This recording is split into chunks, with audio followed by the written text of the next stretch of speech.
सब्जियों के नाम। आज हम सीखेंगे सब्जियों के नाम। चलो शुरू करते हैं। आलू, आलू। टमाटर, टमाटर। प्याज, प्याज। हरा धनिया, हरा धनिया। फूल गोभी, फूल गोभी, फूल गोभी।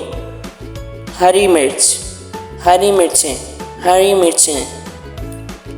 बंद गोभी, बंद गोभी, बंद गोभी। पुदीना, पुदीना, पुदीना। अदरक, अदरक, अदरक।